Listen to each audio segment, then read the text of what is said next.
بسم اللہ الرحمن الرحیم۔ تمام سامعین کو حسنین خان کا خلوص بھرا سلام۔ میں ہوں حسنین خان اور آپ دیکھ رہے ہیں 14 ستارے یوٹیوب چینل۔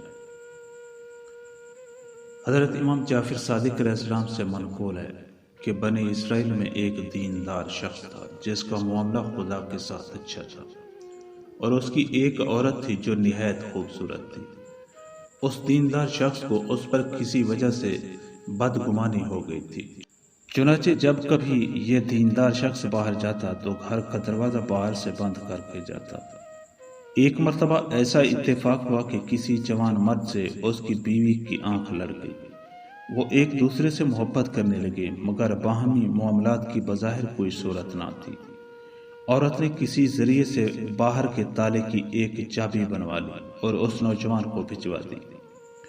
اس نوجوان کا اس عورت کے پاس اس کے شوہر کی عدم موجودگی میں آنا جانا شروع ہو گیا۔ رات اور دن میں جب کبھی اس کو موقع ملتا وہ دروازے کا تالا کھول کر اس کے پاس آ جاتا۔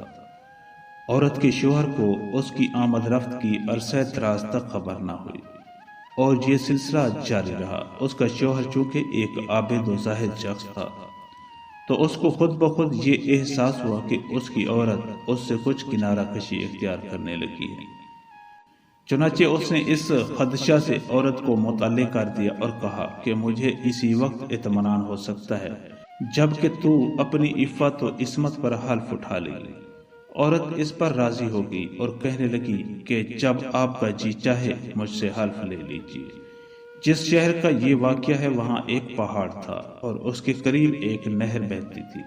وہاں جا کر بنی اسرائیل قسم اور حلف اٹھایا کرتے تھے، اور جو شخص وہاں پر جھوٹی قسم یا حلف اٹھاتا فوراً ہلاک ہو جاتا۔ میاں بیوی کے درمیان حلف کی بات چیت کے بعد اس کا آشنا اس کے پاس آیا تو اس نے اس سے اپنے شوہر کی بدگمانی اور پہاڑ پر چل کر قسم کھانے کا قصہ سنایا۔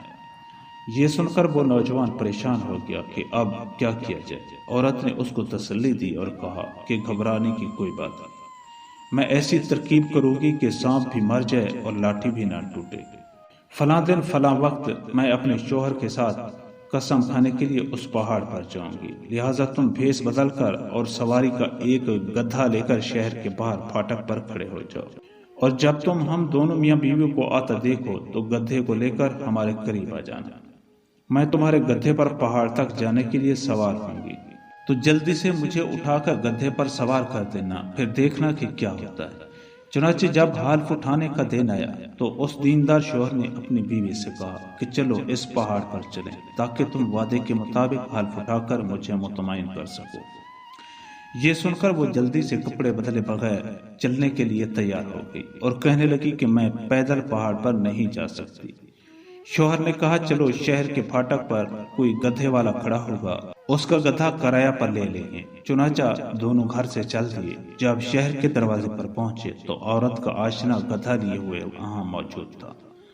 اس کو دیکھتے ہی عورت نے آواز دی کہ او گدھے والے، ہم تم کو نصف درہم دیں گے، کیا تو ہمیں اس پہاڑ تک پہنچا دے گا؟ وہ بولا کہ جی ہاں پہنچا دوں گا، اور جلدی سے گدھا لے کر آیا اور عورت کو اپنے ہاتھوں کا سہارا دے کر گدھے پر بٹھا دیا اور وہ روانہ ہو گئے۔ آگے آگے گدھا جا رہا تھا اور پیچھے پیچھے عورت کا شوہر، اور وہ مصنوعی گدھے والا چل رہا تھا۔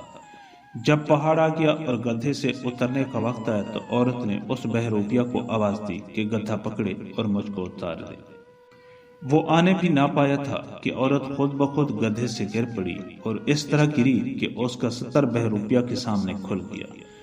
عورت اس کو بناوٹی گالیاں دینے لگی تو یہ بہروپیہ بولا کہ بی بی صاحبہ میرا اس میں قصور نہیں ہے، اور اس کو پکڑ کر زمین سے اٹھا کر کھڑا کر دیا۔ اس کے بعد وہ پہاڑ پر چڑھے اور جب اس جگہ پر پہنچے جہاں قسم کھائی جاتی تھی تو عورت نے اپنے ہاتھ سے پہاڑ کو پکڑ لیا اور شوہر کی طرح مخاطب ہو کر قسم کھا کر کہنے لگی کہ جب سے تمہارا اور میرا ساتھ ہوا ہے تب سے آج تک مجھے سوائے آپ کے اور اس گدھے والے کے کسی نے ہاتھ نہیں لگایا اور نہ دیکھا، چونکہ یہ قسم ظاہر میں سچی تھی کہ سوائے اس کے شوہر اور اس بہروپیے کے کسی تیسرے شخص نے اس کو چھوا نہیں تھا۔ اس لیے وہ پہاڑ زور زور سے ہلنے لگا اور زمین میں دھنس گیا، اور بنی اسرائیل اس کو بھول گئے۔ اس لیے خدا تعالیٰ نے فرمایا، ترجمہ: اگرچہ ان کفار مشرکین کی سازشیں ایسی تھیں جن سے پہاڑ بھی اپنی جگہ سے ہل جاتے۔